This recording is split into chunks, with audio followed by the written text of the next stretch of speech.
iyeye ìgbani o ewé iyeye ìgbani ọjọ́ tí mo dá o pé o ewé iyeye ìgbani ọjọ́ tí mo dá kò ì pé o ewé iyeye ìgbani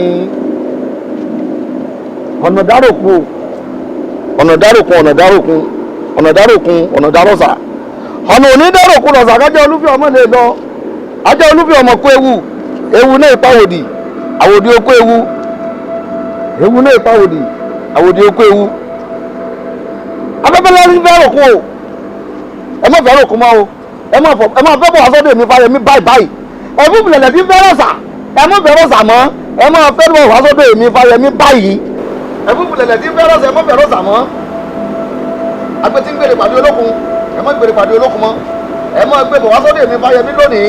tó o bá gbé sílẹ̀ wà á kọ́ wa. níbo tani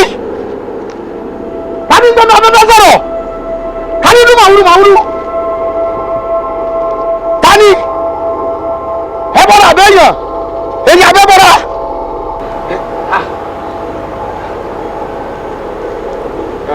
àṣetì ò ti ń ṣe Elédùmarè àṣetì ò ti ń ṣe Elédùmarè ẹ̀yin bá láyé o ẹ̀yin bá lọ́run o.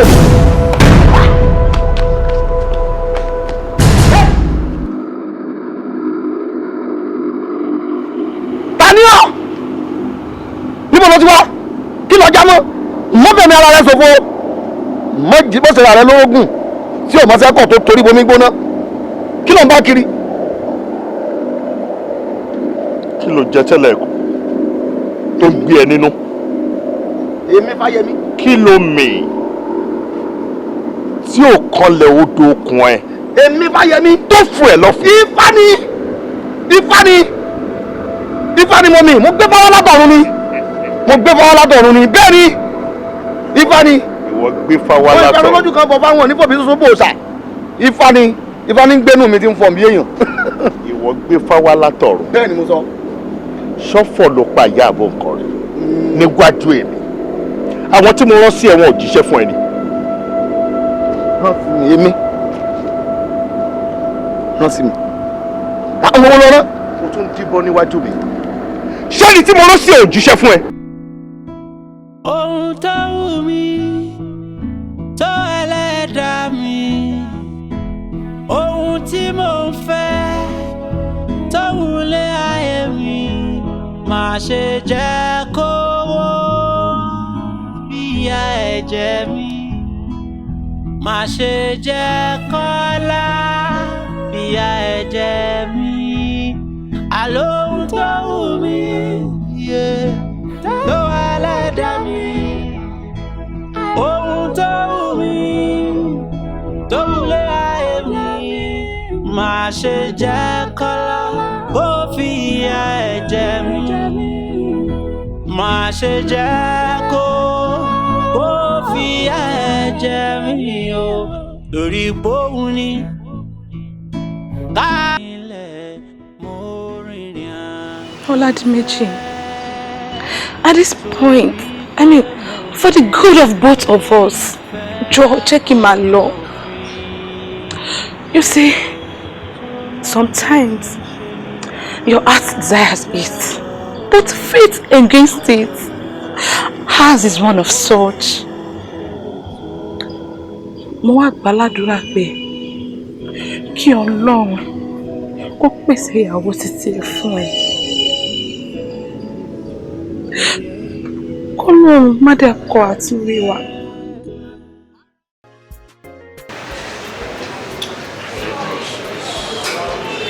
Disturbing for me.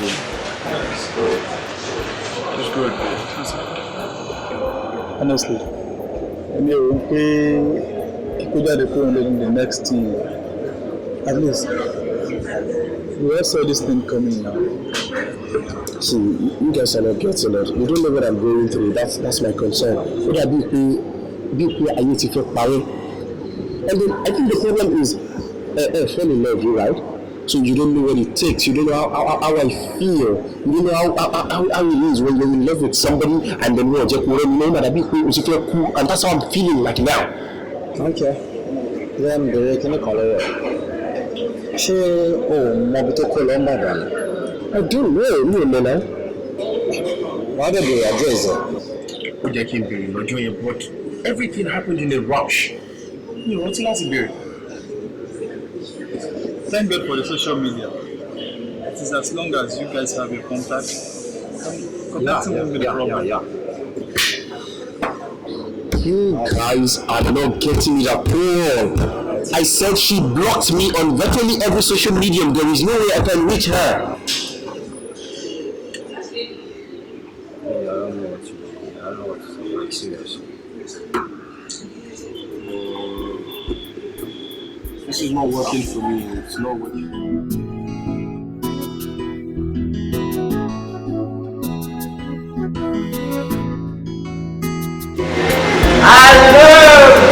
Baby, this is how I love you, no go die you. Oh, I can't. So, ó le tó báyìí. Ó le jù báyìí lọ. Okay, thank you. Ṣé bí ọmọ bí mo ṣe nífẹ̀ẹ́ gbé ṣé o mọ̀? Did you not know? Adedimeji. What? What exactly is your problem? Why are you doing this to yourself? See. Má ṣubú o. Má dojú sí wa mi báyìí o.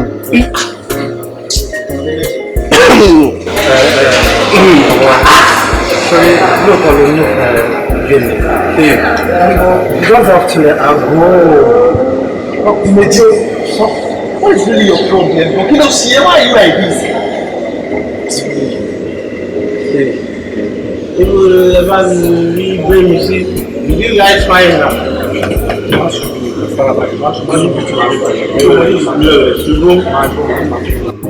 Oh, bro, you have to face the reality that two of you cannot marry each other. What? You? I do. Ọ̀rẹ́, jẹ́ kó máa gbàgbé nípa ọ̀rọ̀ gbé mi. Fi sílẹ̀, jẹ́ kó máa bá tiẹ̀ lọ. Let her be. Yes, exactly. And it is the high time for you to forget about this lady and start thinking of a future without her. After all, ọmọ tá ń sọ yìí, ó ti máa move on pẹ̀lú life ẹ̀ now.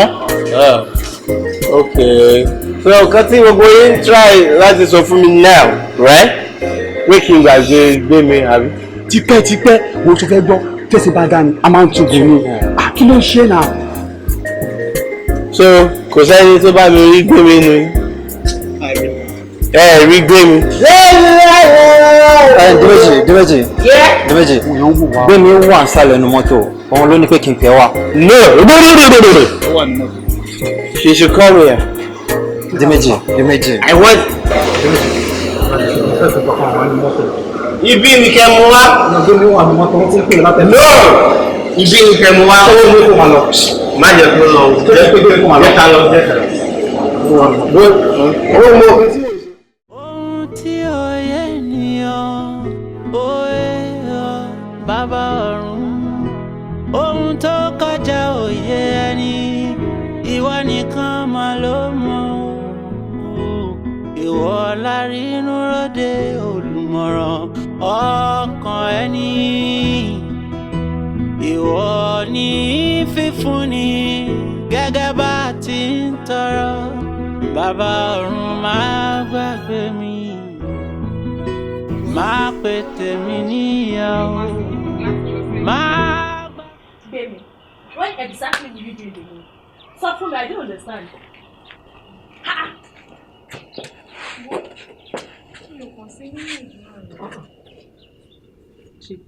Look, Bemi, èèyàn tú ọ̀rẹ́ bára wọn ṣe ká má lè bára wa sòótọ́ ọ̀rọ̀. The truth is, ṣó fẹ́ fi ìrònú ṣe ra léṣe because of this Adedimeji of a guy. Tí ẹ bá ẹnìyẹn o. Ó tọ́ fún ẹ nìyẹn, as in ó tọ́ fún ẹ finally. Take it easy now, Fade. Kí ló lè tó yẹn? Yes now. Ṣé o mọ̀ pé we deal with emotional feelings separately? Tá ṣe máa lè stand ẹ̀, òun lè máa lè stand ẹ̀ bẹ́ẹ̀. So why are you taking things personal? It's over how many weeks now? She needs to move on with her life. She needs to get into realization that it's over between them. God. You're very right. Mimi, you know we want the best for you, and this is your life. You have to get over this issue and move on with your own life. It's all right. Okay, Mom. I am trying. But something just keeps pulling my mind back to Adedimeji. I can just get over him. I don't know. I understand your plight, but try harder. Get the grip of your mind and move on. I'm very sure but the major time sorry go. You must move on with life. You are not happy. I am very sure but mommy no will do you just have to put yourself together and move on.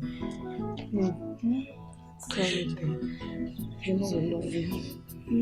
It's okay. Life goes on. Sorry. Ọ̀rọ̀ yìí kanlẹ̀, ó máa tún kan ké o, níbo la mọ̀ tá ó gbé sí. Ẹ̀yin amòye ẹ wá láàmì amòye o, máa bọ̀. I have no idea of what I'm doing again. So all I do is just breathing and breathing. You are the one I desire, but my heart is on fire. All I want is to obtain what I desire.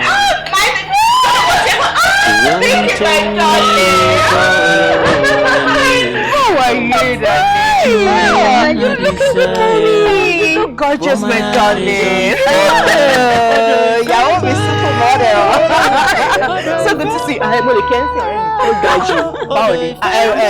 Mojo way méjèèjì o. Irun kan lẹ jọ ṣe now. Mommy like my copy myself. Oh, yes, I know. Pẹ̀lẹ́ ọmọ ìsìn. Ṣé bóyá kò ṣe kí ọkọ ẹ nìyẹn?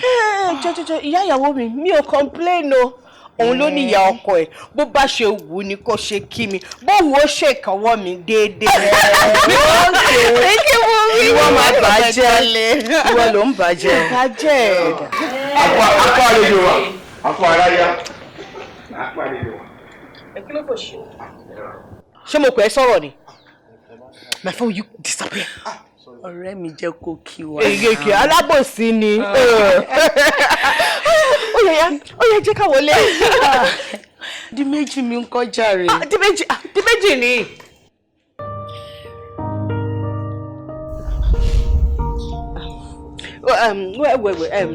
Ẹgbójú sọjú nù nǹkan ṣẹlẹ̀ kẹ́yìn tó dé ó ní mood swing ni he is going to come around. Okay,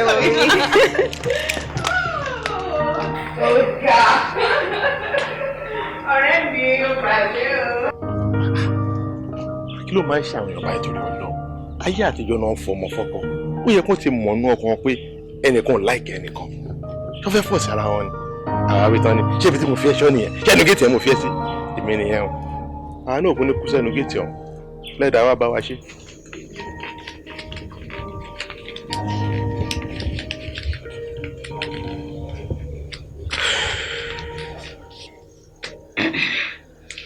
Babe, kilo wà nínú gbogbo owó yìí sẹ́yìn? How much are we talking about? $1,500. How much is that in naira? 360 per dollar. So, That's about 480,000 naira. Wow, that's huge. That's cool money, baby. Yeah, there's ta ló ní top up lórí phone ẹ? Top up? Kí ló fẹ́ fi top up ṣe? Mo fẹ́ fi pe nọ́mbà tàrí nínú complimentary card yẹn. Ó fẹ́ ṣe kí ni? Àní nọ́mbà tàrí nínú complimentary card tá bá nínú purse yìí. You mean you want to call that person? Yes, now. For what? Bimi, wait. Bimi, mo ti fẹ́ bèèrè kankan lọ́wọ́. Ibo ló ti rí pause tá sọ̀rọ̀ yìí? I don't understand. Mo ní mo rí láàárọ̀ yìí bí mo ṣe ń jí jáde. Ilẹ̀ẹ́lẹ̀ ni mo ti rí purse yẹn. That mistake ń ṣe pé ó jì. Ilé ìlú jáde. Tó bá jẹ́ bẹ́ẹ̀, Ọlọ́run ṣe lórí òwúrọ̀ kùtù wá fẹ́ fi ọwọ́ rẹ̀ ti dànù. tó bá jẹ́ wà máa gbàdúrà sọ Ọlọ́run pé kí Ọlọ́run mú aláàánú dìde sí ẹ jọ ṣé Ọlọ́run máa fò láti òkè sílẹ̀ wá ṣe lóore ni kò possible. ọ̀rẹ́ mi èèyàn ni Ọlọ́run máa rán sí ẹ so wise up. ṣe kí ni kò ṣàlàyé. Case tẹ́yìn sọ yẹn yàtọ̀ ká ní kò sí contact or number ẹni tó likely kò ní pause yín bẹ́ẹ̀ is another thing. dúró náà gbé mi kí ni stress ẹ̀ gangan náà so pẹ̀lú gbẹjọ́ ti Fadékẹ́rù látẹ̀kùn kò sí point ẹyọ kan ṣoṣo tó rí múnú ẹ̀ ó dẹ̀ yín sí ìsìnkú máa dówó yẹn padà kí ni problem iná sọ fún mi. My friend, it is the right thing to do, okay? So gbé mi ó wá dá padà. Right thing. Mi ní dá padà. Ẹ dúró náà o. Why won't I return it? Àbí kí lẹ́yìn sọ gan-an? Ẹ sọ fún mi, tó bá jẹ́ pé ìkan náà àwọn fámìlì yín ló ní pọ́ọ̀sì yẹn kọ́. Kí lẹ fẹ́ máa sọ? Èmi ni mo ráyè tí mo bá yín rojọ́. Contact ló wà ń bẹ̀ yìí. Nonsense. Ẹ bọ̀ gbé mi. Ẹ má gbé mi ní ìdarí kókó bí ẹ dà mí. Ọmọ yóò lè fọ Wọ́n ti ń sàtọ̀. $1,005. 180,000 naira. Hey, shopping day money. Máa pè tèmi níyàwó dá sí ọ̀rọ̀ ayé mi. ṣùgbọ́n ètò wà bí iṣẹ́. Bẹ́ẹ̀ ni sà. ó dẹ̀ tó kó wá sílé ń bí. ṣé òun kò yà mí lẹ́nu ṣá ní generation tá a wà ń sìn kí irú ẹ̀ báyìí kó rí adúrò owó yìí kó dẹ̀ mú padà wá sílé kó lóun wá ẹni tó ní káàkiri ó tún wá address nínú pulse mi. I actually don't think it's a big deal.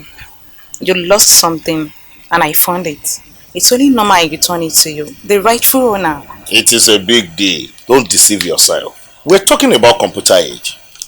Ordinary pulse lele jẹ. O kàn lè kówó inú ẹ̀ wá dẹ̀ support síbì kan. That is it. O wá ní pé kì í ṣe big deal. Big deal ni màá. Bọ̀ ju gbogbo ẹ̀ lọ́nà. Iṣẹ́ kí ló ń ṣe? I'm still searching for job. Mi ò níṣẹ́ kankan lọ́wọ́ báyìí. O ò tí ì níṣẹ́ kankan báyìí. Okay. Kọ́kọ́ gba ilé náà. Thank you so much, sir. Fún mi ní nọ́mbà.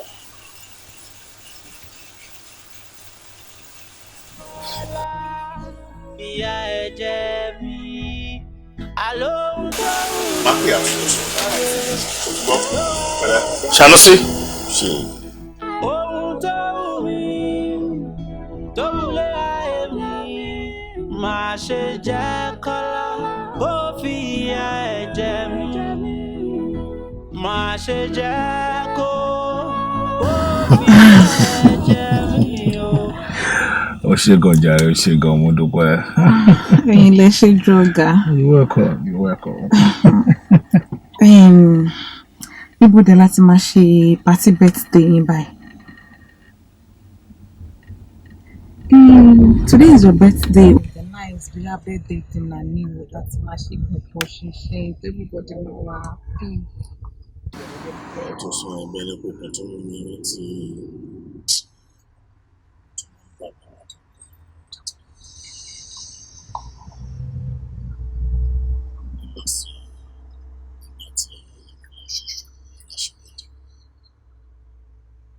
Last year, event ọwọ́ mi ní ọjọ́ ṣoṣo lọ́sẹ̀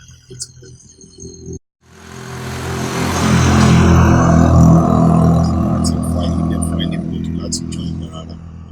Ìgbé tó wá ń sọ ọ̀sìn pa máa lọ sí dínà máa ṣe ọmọ ọ̀dà tí mo pinnu rántí ẹ̀. Ó kàn tó bà mí mo jẹ gan bẹ́ẹ̀ ni pé èèyàn ń ṣí ojú egbò síta ni. But all the same, ó ti ṣẹlẹ̀ náà nìkan. Kò sí nǹkan tá a fẹ́ ṣe sí. Àfi kẹgbà fọ́lọ́run ọ̀gá. All will be well. Ṣé ti gbọ́? Ẹ má wò ó. Thank you. Thank you. You're welcome, sir. Ǹjẹ́ mọ̀ pé láti ìgbà tí mo ti rí ẹ, tí mo ti fún ẹ láǹfààní àti súnmọ́ mi díẹ̀. Jọ̀mọ̀ pé mo ti ń ro èrò mi. Wọ́n lè mọ̀ ọmọ ẹni ọ̀rọ̀ tí mo ti bá rí ẹ̀dá ní sọ̀rọ̀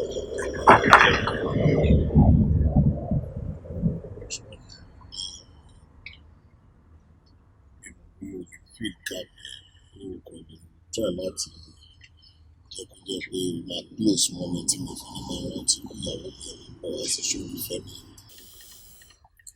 Mi ò ní lè fẹ́ yín. Ẹ má bínú. Kọ́dé. Due to some reasons. Reason wo? Kí ló ṣẹlẹ̀? Kí ló ṣẹlẹ̀ kókó? I don't want to go there. But kò ní lè possible. Èmi náà like you. But kò ní lè possible. Ẹ ṣé gan ni. Thank you so much, sir. Màá rí yín lọ́fíìsì lọ́la. Okay, take care.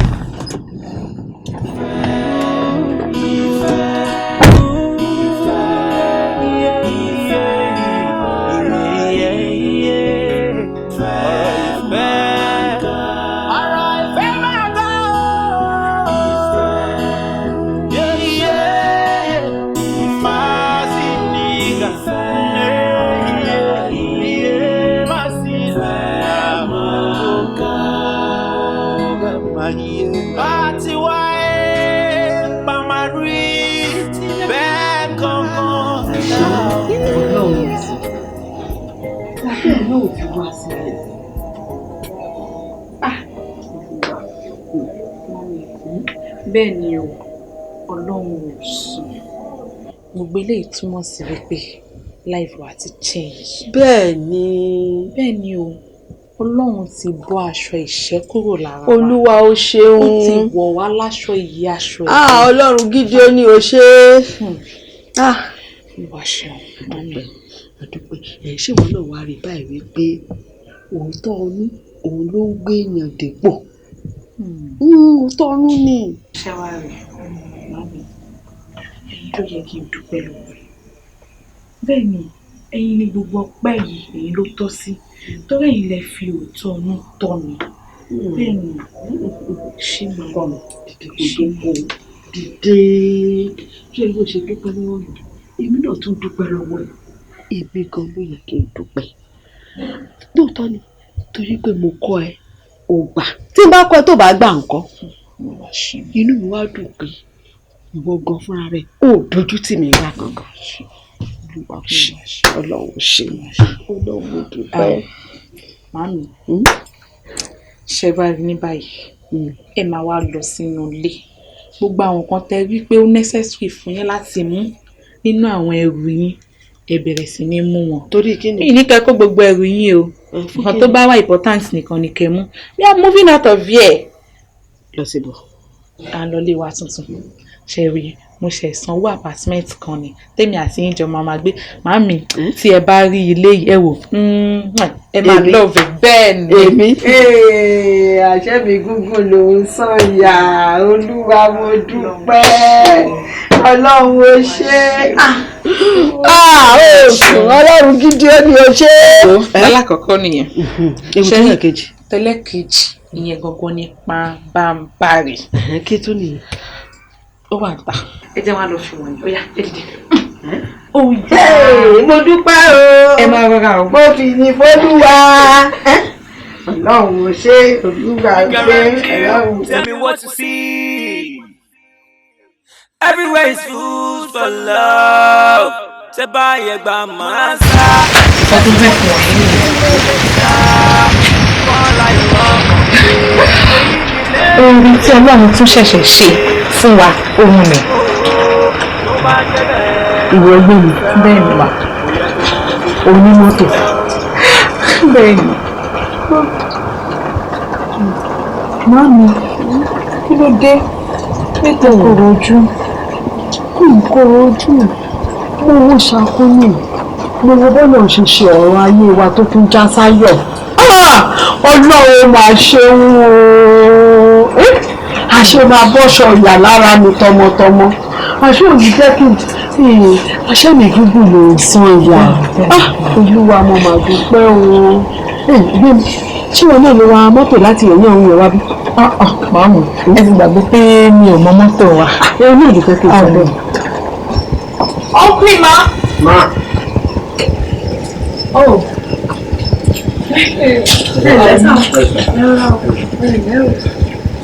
driver tí company appoint fún mi lélẹ̀ for the main time tí èmi fúnra mi máa fi gbé ìrìn drive. Bọ̀dá ẹ ṣé ẹ mọ̀ ṣé mo dúpẹ́ ọkú ìtọ́jú mi ọ̀rọ̀ ẹ̀ ní ṣìwà lágbára ọ̀rọ̀ ẹ̀ ní ṣìwà Ọlọ́run á máa wà pẹ̀lú ẹ ṣé o Ọlọ́run á dá ọmọ tí yín náà sí ẹ ṣé o. Hello sir. Okay sir. Mo sáré ní kí n wá yọjú sí mọ́mì mi. Bẹ́ẹ̀ ni ọ̀dọ̀ wọn ni mo wà báyìí. Oh, okay sir. Ọ̀gá mi, Ifedayo sọ. Hello. Ẹ ṣé mo dúpẹ́ sà.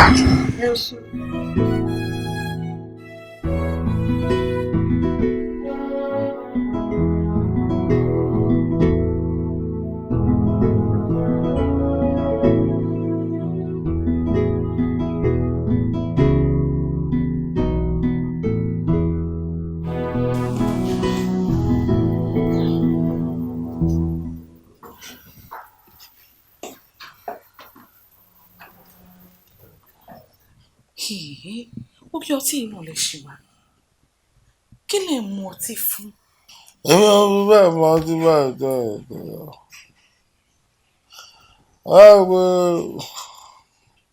Nǹkan tó ń ṣe mí ló fà á tí màá fi mọ ọtí báyìí. Àwọn ọjọ́ tó wá sílé tó bá mi rí pọ̀ sí ẹ̀, I'm very sure pé mo ti mọ tí ó ń bì kan ó ní mo kàn yé sọ pọ́ọ̀sì yẹn nù. And why? I love my wife so much.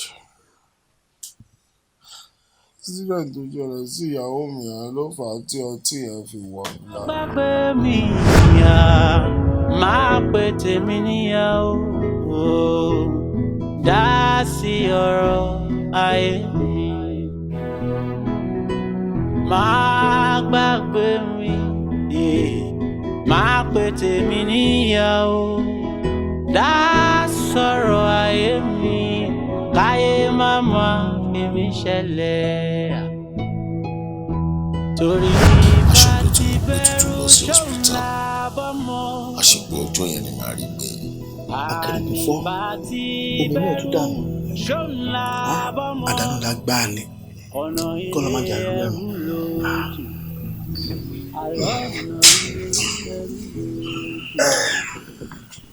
Wo Bọ́lájì. Kò sí nǹkan tuntun lábẹ́ ọ̀run mọ́ ẹ̀sìn tàtàtà ó kú èèyàn rìnrìn èèyàn sọnù kò sẹ́ni tínú ẹ̀ dùn ṣùgbọ́n ààrẹ jọ kankan ká pé Ọlọ́run kò dẹ̀ sí nǹkan tuntun tó ṣẹ̀ṣẹ̀ fẹ́ wáyé látòkè àjà àgbà náà ni ṣẹ́rẹ́ni tó kú ó ti lọ kò sọgbọ́n tá a rí dá ká pé padà tàbí kó nǹkan òun padà fúnra ẹ̀ kọ́lọ́hún kọ́ da gbogbo wa yìí lágbà á lọ ọba ni títọ́ a bá torí wípé irú eléyìí ṣẹlẹ̀ a bẹ̀rẹ̀ sí ní ronú ọlọ́mọdé àrí kò ṣe dáadáa jọ ń torí tọ́lọ́ Ọlọ́run adẹ́dùn ẹ̀ nínú má rò mọ́ má rò jọ torí ọlọ́ kọ́mọ́ tó lọ dá nǹkan mi ilẹ̀. Ìpẹ́lẹ̀ àlèrú ẹ̀mú lágbára Ọlọ́run. Bọ́lájì ló máa ń bọ̀ lẹ́nu.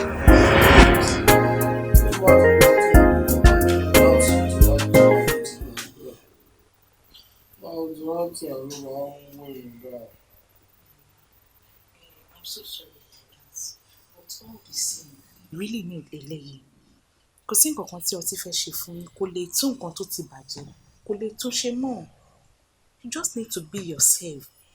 Ní ìdílé eléyìí máa tún máa damage àwọn nǹkan kan lára yín ni. And we need you healthy. Àwa tí ẹ ń ṣe àǹfààní fún apọ̀ gan. Àdẹ̀lẹ̀ afford kí nǹkan kan ṣe yín. Ẹ jọ̀ọ́ nítorí Ọlọ́run.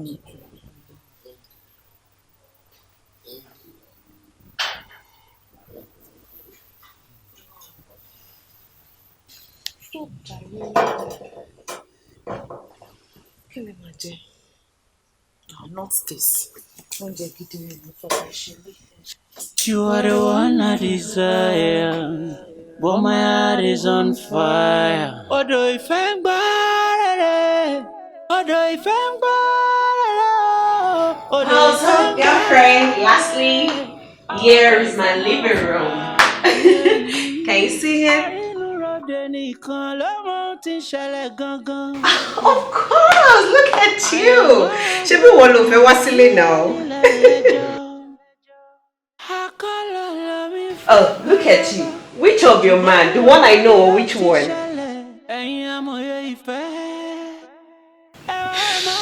Look at you, girlfriend. Forget about all those Yankee boys. Wọ́n only help. Look, more assure. To bá wá sí Nigeria within 2 months. Kite mo sọ 2 months. Within 1 month, worry correct bobo to ma take care. At least the one that is loyal to some extent. Wawale. Oh, I'm so happy, sweetheart. Oh, I'll talk to you later. I'll come in today. I'll talk to you later, darling.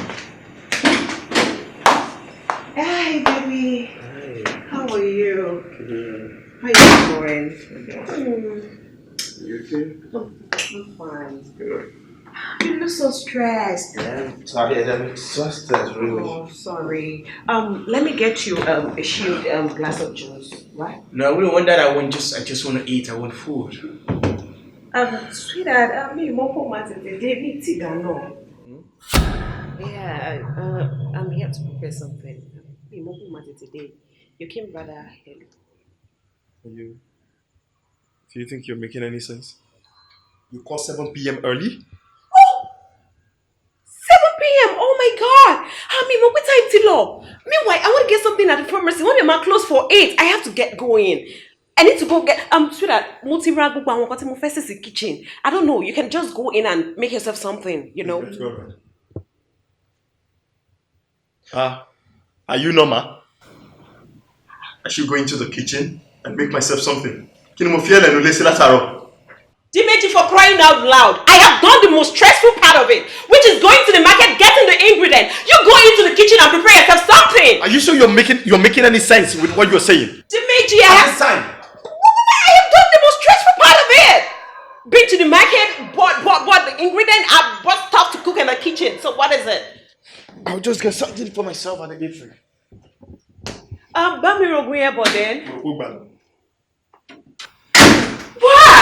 What's wrong with him? Oh, let me get money. This guy will not frustrate. Not kill it.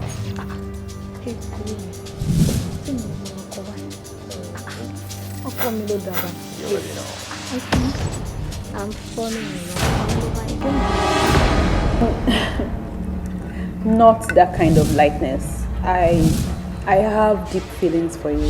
Was that the reason why you invited me for dinner? Oh, no, it's fine. Come on. You don't have to leave.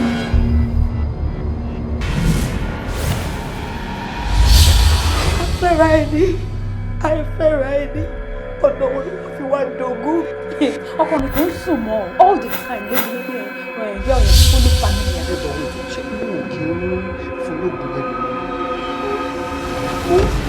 What do we do at this moment? I'm not a problem.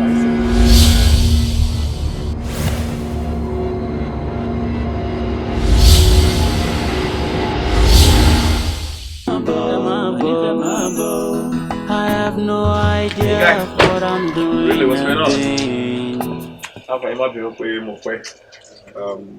Some slight thing about your Àwa ò lè bínú láíláí. A ti mọ̀ níwà ẹ̀ náà. Ó ti mọ́ ẹ lára, don't worry, bro. Sure, yeah, let's check. Come on. Okay.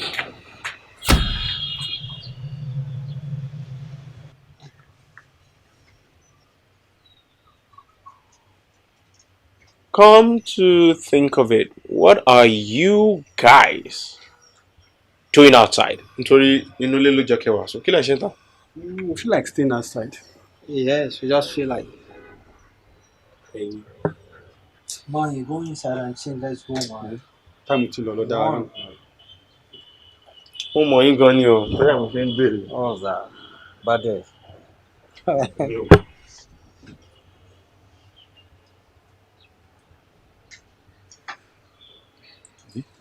Of course. To do bad day.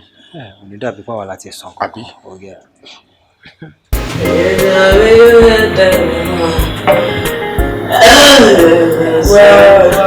Má dá ojú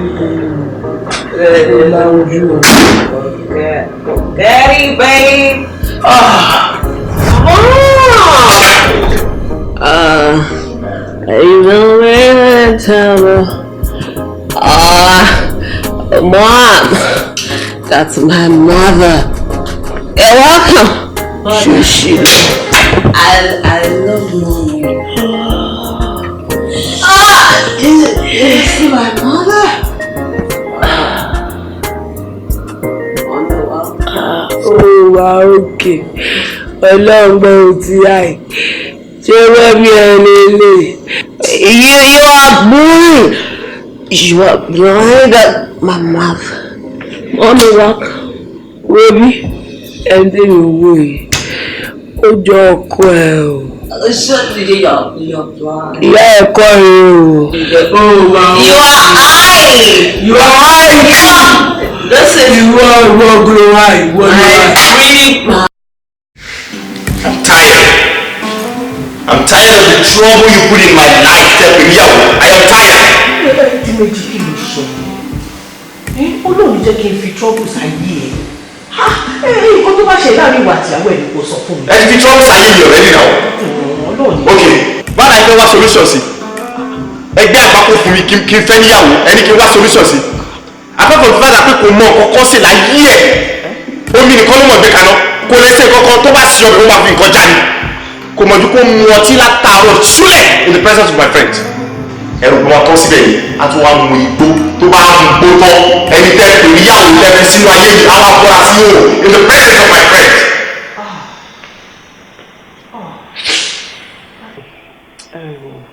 Adedimeji, that's not good.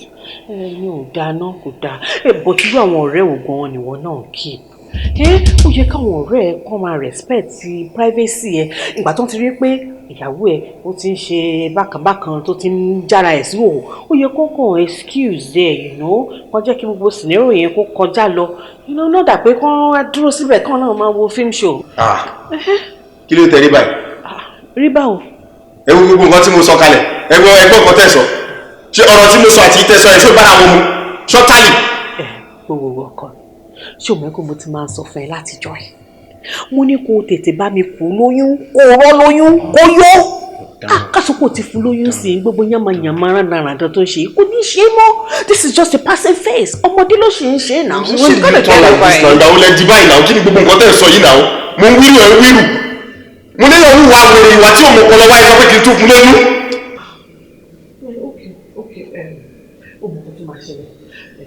Nísìnyí lè sọ pé kájọ lọ ní kájọ bá wí nítorí pé ìwọ single mood òun náà ní single mood ìbọ̀kọ̀ tó máa tó wọ́n bá ti délé tó bá ti kó tó wà ní good mood pè mí ní tó bá ti pè mí èèyàn wá sí ilé yìí máa bá wí. Máa bá wí dáadáa irú ìyàwó ló ń ṣe bẹ́ẹ̀ ìyàwó gbọ́dọ̀ ṣe bẹ́ẹ̀ gbó. àti ní problem o Mọ̀mísí àti a máa ní problem so you think I am going to wait for her to have to be in a good mood so that you can come and talk to her? I just pray. I pray I'm not going to do something that we all are going to regret. When you ask me to, I'm a new problem, Mom. At a new problem. Dimeji, don't do anything stupid. Má gbàgbé mi, má pè tèmi níyàwó, dá sọ̀rọ̀ ayé mi láyé.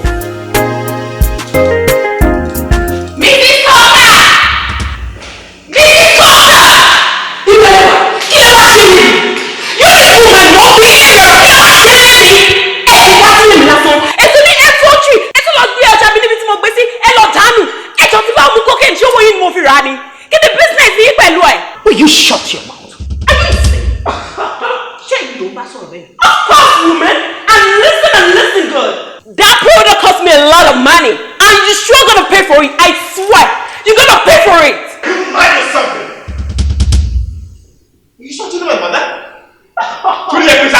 Oh, how goodness. Yeah, what's the lady? Oh, that oh, no, níbi tí mo gbé sí. Oh, wí kò sọ sí. Oh, bá yẹ arúgbó àpá. Oh, wá sọ ṣe ọ̀dà. You are yelling nonsense.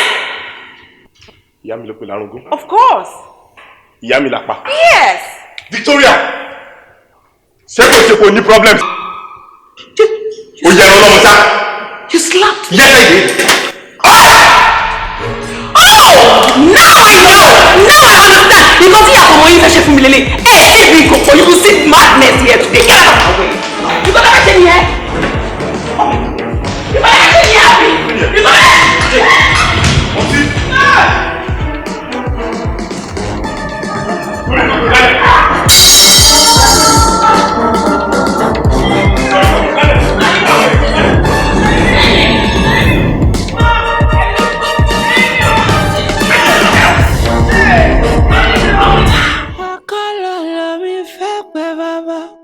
ṣùgbọ́n ọmọ bí ó ti ṣẹlẹ̀ ẹ̀yin amòye ìfẹ́ ẹ wá mọ́ bọ̀ ẹ̀yin amòye wa. Dr. báwo dẹ̀ ni wọ́n mi ṣé wọ́n respond sí treatment ṣá. As you can see, respond to treatment. Okay, no worry. Mr. Adedimeji ńkọ́? Àwọn náà wà òkè wọ́n sáré lọ sílé wọn lọ mú nǹkan wà nìbọn wọn ní pẹ́ dé. Tí wọ́n ti ní nípa yọrí sí lọ́fíìsì. Sí wàhálà ṣé mo ṣáàṣì kọ́kọ́. No, sí ọ̀kan ẹ̀rọ ọ̀rọ̀ lọ́wọ́ ọ̀kan sí ọ̀kan.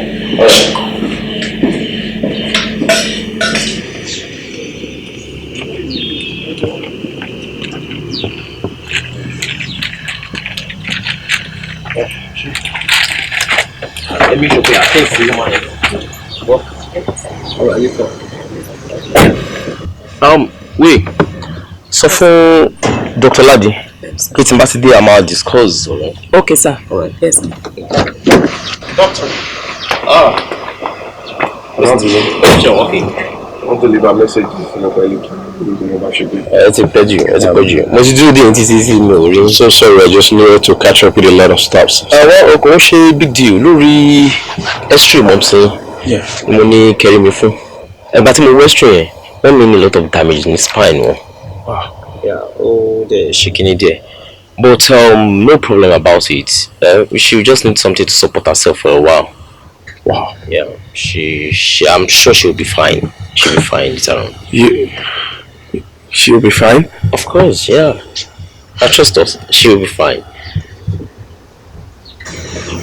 Oh, thank you, Mrs. Manu. See you fine.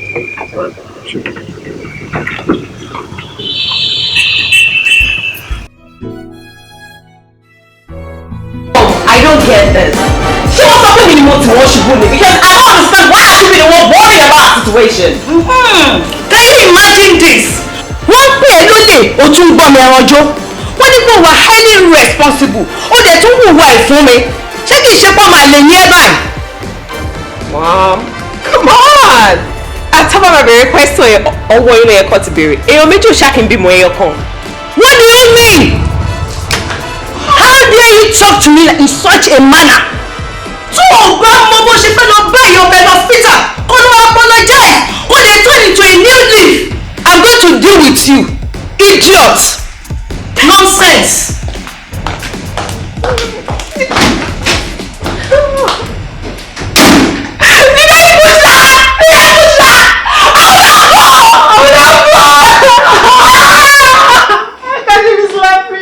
My heart is on fire. All I want is to obtain what I desire. Erama. Hello. Wọ́n sọ pé kí wá bẹ́ẹ̀ mo dẹ̀ ti wá bẹ́ẹ̀ báyìí ẹ má bínú ọjọ́ mà.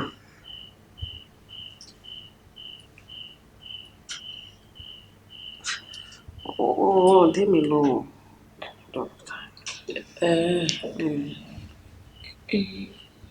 Jẹ́ ká máa lọ dé. Ṣùgbọ́n wọ́n bọ̀.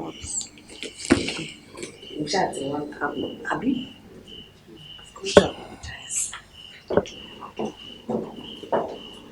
Wáwo ọmọ bí ó ti ṣẹlẹ̀ ẹ̀yin amòye ìfẹ́ ẹ wá mọ́ bọ̀. Ẹ má bínú mà, ọmọdé ló ń ṣe wọ́n.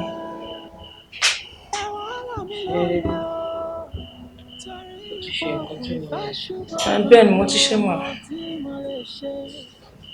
Alọ́kàn mi kòrú ọ̀rọ̀ yìí kọjá òye mi. Ó ń gbá rere lọ́kàn mi. Odò ìfẹ́ ń gbá rere. Odò ìfẹ́ ń gbá rere. Odò ìfẹ́ ń gbá rere. Ọkọ̀ ìfẹ́ mọ́ fúnra. Odò ìfẹ́ ń gbá rere. Ọkọ̀ ìfẹ́ yín odò ìfẹ́ ń gbá rere.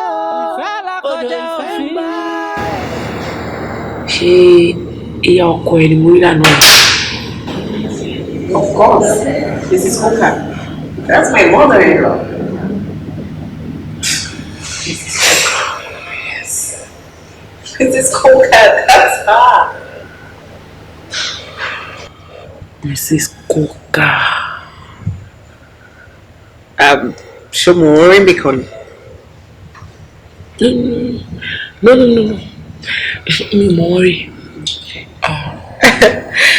The funny thing is, Emiko Mutishibu, I don't know why she's like that. Everybody's blaming me for, I don't know. Ìwọ nìkan mà ló mọ̀, ìwọ lárínú ròde olùmọ̀ràn ọkàn ẹni, ìwọ ní fífúnni gẹ́gẹ́ bá ti ń tọrọ. Dimeji.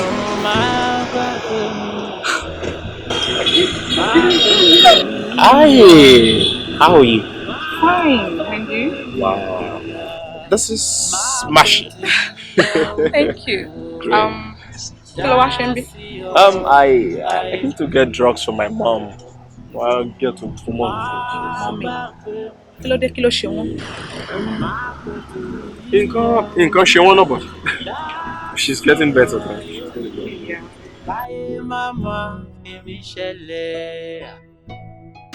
Ìjọba mọ́tò dáadáa kò tó wọ̀ ní ayé ti gbẹ̀gẹ́ sí i. Ṣé wọ́n ní fi kàn ránṣẹ́ sí màmí o? Wọ́n ló tún sọ̀rọ̀ báyìí. Ṣé gbogbo atótónu tí mò ń sọ látàárọ̀ ṣé kò yé ẹ ni? A ní kò sówó kankan lọ́wọ́ mi. Láti bíi 3 months ago sìn, àgbowó oṣù. Ṣé mọ́mí tó wà lórí wheelchair ni màá sọ pé kàn fún mi lówó? Kò possible. Látìgbà tí wọ́n ti ṣe wedding pẹ̀lú ọmọ burúkú yẹn, ó ti da ìrìn àjò inú lérú, ó affect everybody. Ṣá má worry, anything tí mo bá rí màá fi ránṣẹ́ sí màmá. But wetin mo bá suggest pé tẹ́ bá ti rí changes kẹ́ kúrò níbí, ṣé wọn kójú yìí nìkan ṣe là ń wò lọ́dọ̀ ẹ wò. Ọmọdé ń ṣe ẹ́, orí bẹ́ẹ̀ kọ́ lóògùn orí fífọ́, ṣebí náà ni mo wà látọjọ́ yìí tí mo dẹ̀ ń ṣe dáadáa tí mo fi kàn ránṣẹ́ sí màmá. Àdúrà tí mo ṣàfẹ́ kó máa ṣe fún mi ń sìn ní wípé kára wọn yá kan kí wọ́n kó lórí wheelchair tó wà ṣó ti yẹ gbẹgbẹgbẹ ṣáà ìwé pẹ̀lú sí generator.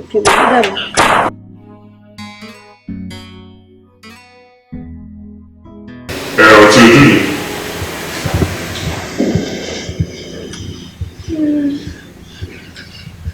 Ojú ẹ̀ wà familiar, but mi ò lè click.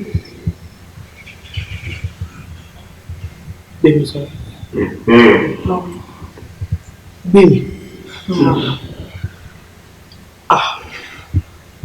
Báwo lára yín wà? Ẹ ṣe Gbèmí náà rí mo pàdé ẹ̀yìn lásìkò lórí tí mo ti fẹ́ lọ wá àwọn òfin ṣáà dandandandandan òun fẹ́ wá wù mí òun fẹ́ wá wà lọ́pẹ́ ẹ̀ ọmọ ìṣẹ́.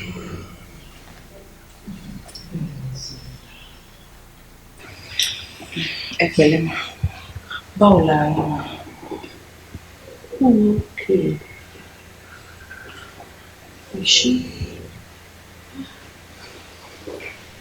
Ṣé ọmọ ẹ̀rí? Yes, he's my son. Kí lorúkọ ẹ̀? Àbáyọ̀mí. Ọ̀tá Àbáyọ̀mí ìlú mi ò jẹ́. How are you, my boy? Ooh, come. Okay, fine.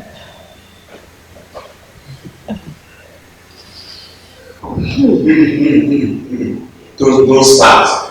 Ẹ má mi kọlẹ̀ lọ́ṣẹ́ ní kọlẹ̀ lé. Ẹ bá tún ní kọlẹ̀ bẹ́ẹ̀ kọ́ nílẹ̀ tó máa dá lé.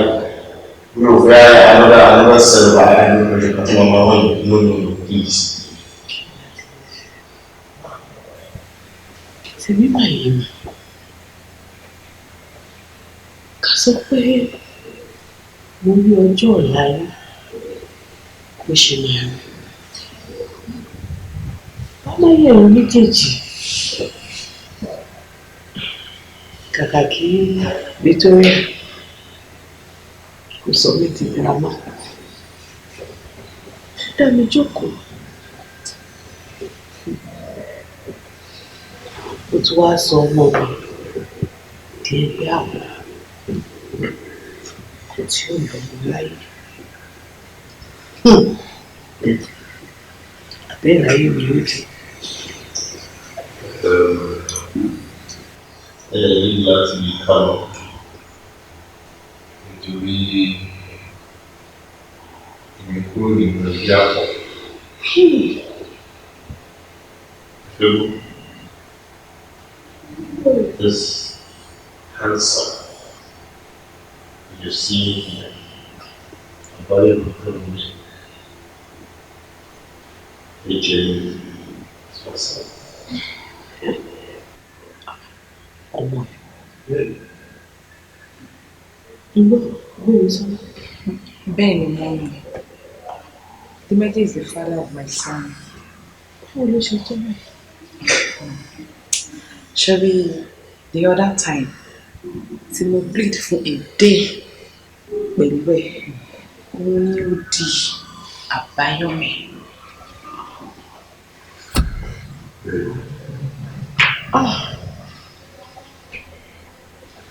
Ọlọ́run má tóbi lọ́ba.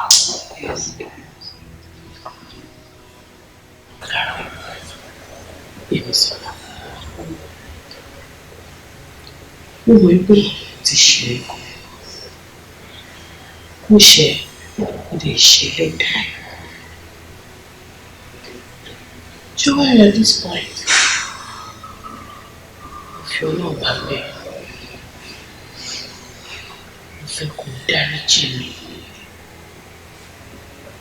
Mo fẹ́ kó dárí gbogbo ẹ̀ṣẹ̀ mi jì mí. See, I'm really sorry for all the horrible things tí mo ṣe fún ẹ. I'm sorry for breaking your heart. Mo fi Ọlọ́run bá mo fi bẹ̀. Dáríjì mi. Jọ̀ọ́. It's okay, mommy. Ṣebí tí ẹ bá wọn sábàbí oore tí Ọlọ́run fi ń ṣe nínú ayé mi. Ẹ ṣe ní máa tọrọ ìdáríjì ẹ̀ṣẹ̀ lọ́wọ́ mi.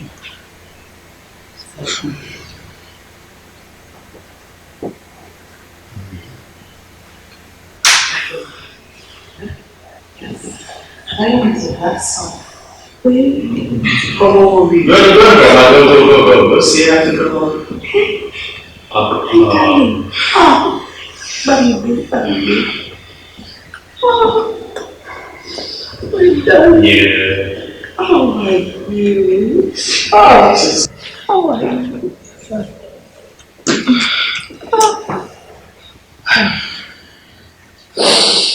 But, lóòótọ́ mọ́ mi, wàhálà náà pọ̀ o.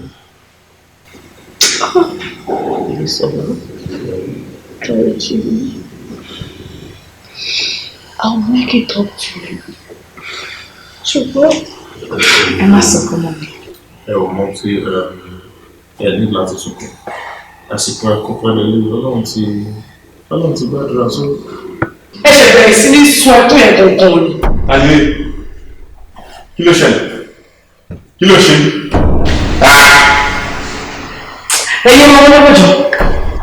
Kú ìjókòó. Ẹ̀lẹ́. Ṣàlùfíà. Excuse me, ma'am. Are you Madam Coca? Yes, she is. Ṣé ọmọ arábìnrin yìí? Wọ́n lè mọ́rí. Kò lè work. Madam, mo fẹ́ kẹ́ wo fèsì arábìnrin yìí dáadáa. A ní wọ́n lè mọ́rí ń bọ́lá tó fẹ́ mọ́rí ń bá ọlọ́ ìfẹ́ pàdé. Ẹ lè mọ̀ mi, but tẹ́ ẹ bá mọ̀ mi rí, ṣebí ẹ mú kákárí.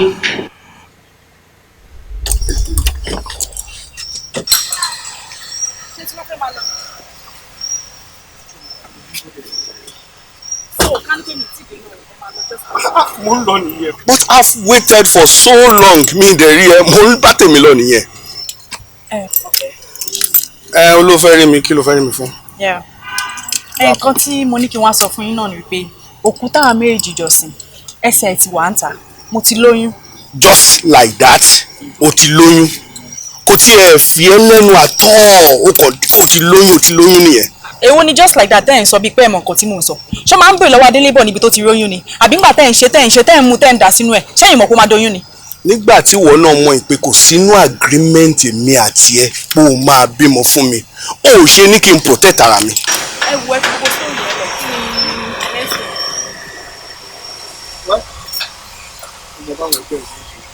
The next thing is the next thing. Tẹ́gbẹ́ ẹ̀ máa ń ṣe sí mi. Ẹ sọ fún mi kí àwọn ẹgbẹ́ mi máa ṣe. Kò possible ẹ̀yin náà mọ̀ wáyé tí mo ṣe máa ṣẹ́yìn. Ṣé rí oyún tó wà nínú mi yìí ọmọ ni màá fi bí kò dé sẹ́nibọ̀dì tó lè ní kí n ṣe. Get rid of it. I don't need the baby. Okay? Okay o èmi kàn fẹ́ jẹ́ kẹ́ ẹ mọ̀ ní wípé mò ń gbé ọmọ yín sínú mi kọ̀ọ̀sì oyún tó wà nínú mi ò ní ṣe. Good day.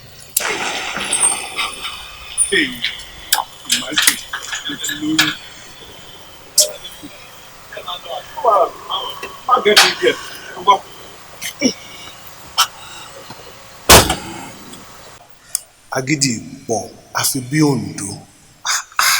Ó dáa kí inú èèyàn máa le tó yẹn náà. Ṣé oyún mi ṣì wà ń bẹ̀? Bébí èwo? Oyún tó sọ fún mi pé o ní fún mi náà. You must be joking. Lóyún tèmi ti yọ sọnù. Ẹ ṣòro kò sẹ́ni tí ó bá rínú tí ò ń bí. Èmi náà padà wò ó pé nǹkan tí mo sọ ńjọ́ yẹn ó kù díẹ̀ káàtó. Ṣùgbọ́n tí nǹkan bá ṣẹlẹ̀ ńgbà míì shock ó máa ń jẹ́ kéèyàn misbehave. But now I've come back to my senses. So má bínú kò le tó yẹn. Yeah, in fact, I have additional good news for you because kó o lè mọ̀ wípé mo rí lè ní èlé. Nínú wíì mi, mo ti write lawyer mi wípé wọ́n package nǹkan kan fún wọ àti ọ̀gbọ́n bèbí. Ẹ ṣé gan ni, thank you, ẹ ṣé gan ni. Ṣé mo lálà ni? Ẹ ṣé o. Olúwa ló ṣe. Now, ẹni tó bá parọ́ àjálẹ̀. Oyún mi ńkọ́? Oyún ṣì wà ń bẹ̀.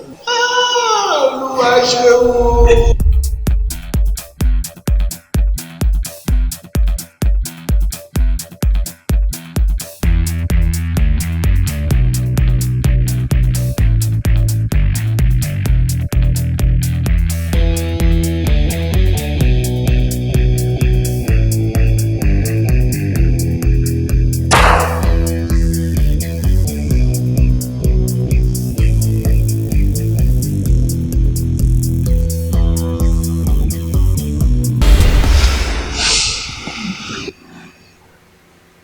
See?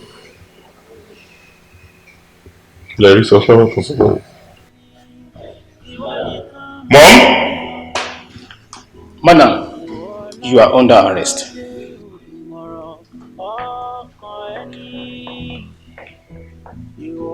Take my son, please. I'm here. You come so sorry. Má pè tèmi níyà o, má gbàgbé mi níyà, má pè tèmi níyà o. Do you remember this place?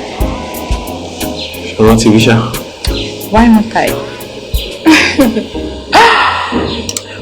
Ọjọ́ burúkú, èṣù gbé mímọ́, ọ̀nà tí ẹjọ́ tó àmì nínú jẹ́. As I see the world is going to come to an end. I'm allowed to jump up, buddy, and we're going to be like this. Sure, I need your Gio. Sure, yeah. I am just happy that you cut our shilajah no long. If I don't you have a child for me. And that's the most interesting thing. Now, this is it. Should we go along? Actually, when you were saying them, those say, okay, we belong to different world, we don't belong to ourselves, we don't belong to each other. And I told you we belong to ourselves. This is a sign that we belong to ourselves. But you know, with my child, oh, they're to marry. You're still who you are. That's a sign that we are ready to come back together, and let's just keep living our life the way we want to live it. For me, I am the happiest man on earth today. And I'm ready to put a smile on your face because I want you to keep smiling and smiling as well. And I'm sure you can't wait. Okay. Will you marry me? Don't say no. I just want a yes. No. It's too late. Kill you. Why? Kill you, It's late.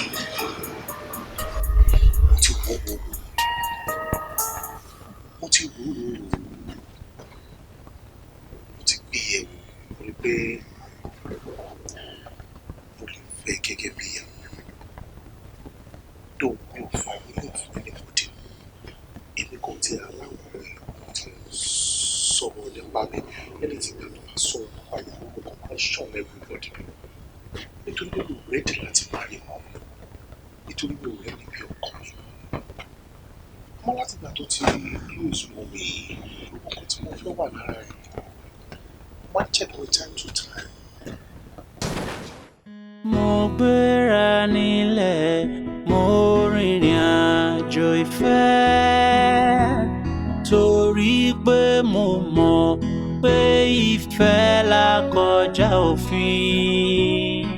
Èrò tó mọ̀ bó ti ń ṣe ni bóyá ẹ̀jẹ̀ adùn àjò ìfẹ́ kò lè tó. So? We can't be together. Èmi náà wish ká jọ wà papọ̀. Èmi náà feel the same way tí wọn náà ṣe feel.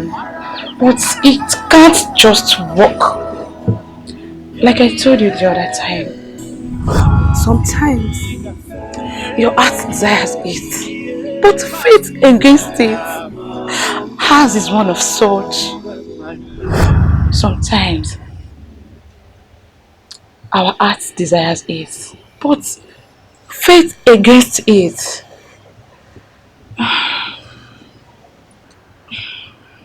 I'm so sorry.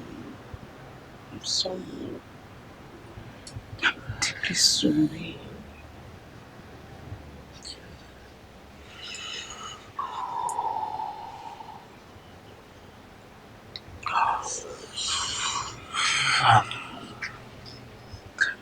Please don't.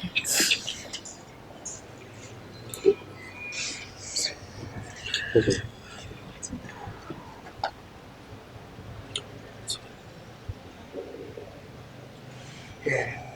Thank you.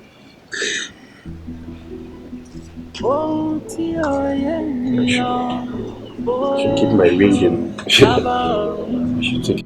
Ohun tó kọjá òye ẹni, ìwọ nìkan mà ló mọ̀.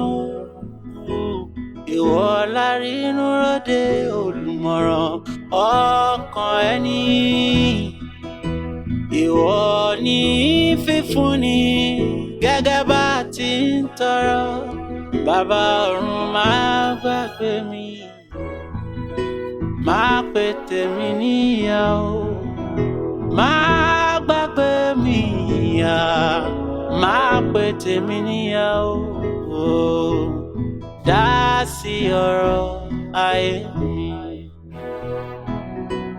Má gbàgbé mi, má pè tèmi níyàwó. Dá sọ̀rọ̀ ayé mi, káyé má má fi mí ṣẹlẹ̀. Torí bá ti bẹ̀rù ṣóun lábọ́ mọ́. Àní bá ti bẹ̀rù ṣóun lábọ́ mọ́.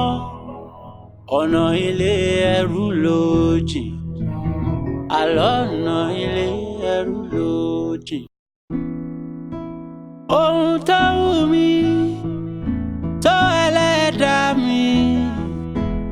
Ohun tí mò ń fẹ́ tó wúlé ayé mi. Má ṣe jẹ́ kó wó bí ìyà ẹ̀jẹ̀ mi. Má ṣe jẹ́ kọ́lá bí ìyà ẹ̀jẹ̀ mi. Àlọ́ ohun tó wù mí